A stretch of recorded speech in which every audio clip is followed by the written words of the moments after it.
সাম্বা football, এই একটা কথাই যথেষ্ট ব্রাজিল ফুটবল দলের ইতিহাস ঐতিহ্য নিয়ে কথা বলার জন্য। এজন্য ফুটবল ইতিহাসের সবচেয়ে সফল দল এটি। 5 বারের বিশ্বকাপ জয়ী ফুটবল দলকে নিয়ে তাই তো কোনো টুর্নামেন্ট শুরুর আগে থেকেই দলটির ভক্তরা স্বপ্নে বুঁদ হয়ে থাকেন শিরোপা জয়ের।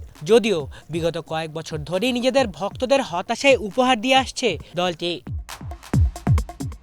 সাম্প্রতিক সময়েও খুব একটা ভালো ফর্মে নেই সেলেসাওরা। কোপা আমেরিকার আগে সবশেষ প্রীতি ম্যাচেও যুক্তরাষ্ট্রের বিপক্ষে কোনোরকমভাবে হার এড়িয়েছে দলটি, যে কারণে সেলেসাও ফুটবলারদের উপর বেজায় চটেছেন দলটির সাবেক কিংবদন্তি ফুটবলার রোনালদিনিও। জানিয়েছেন ব্রাজিলের খেলার দেখতে এখন বিরক্ত লাগে তার, এমনকি আসন্ন কোপা আমেরিকাতেও দলটির খেলা না দেখার কথাও বলেন তিনি।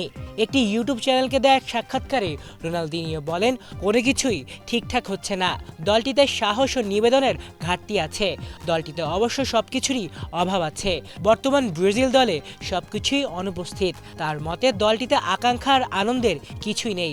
সে সাথে জানিয়েছেন ব্রাজিলের ভালো ফুটবল খেলা উচিত, আমি কোনো ম্যাচ দেখব না, ব্রাজিলকে ত্যাগ করতে যাচ্ছি। মহাদেশীয় শ্রেষ্ঠত্বের এই টুর্নামেন্টটি যুক্তরাষ্ট্রে 20 জুন থেকে 14 জুলাই পর্যন্ত অনুষ্ঠিত হবে, যেখানে ব্রাজিল কোস্টারিকার বিপক্ষে নিজেদের প্রথম ম্যাচ খেলবে 25 জুন। এরপর প্যারাগুয়ের বিপক্ষে 29 জুন এবং 3 জুলাই কলম্বিয়ার বিপক্ষে পরের দুটি ম্যাচ খেলবে সেলেসাওরা। এরপর প্যারাগুয়ের বিপক্ষে 29 জুন এবং 3 জুলাই কলম্বিয়ার বিপক্ষে পরের দুটি ম্যাচ খেলবে ব্রাজিল।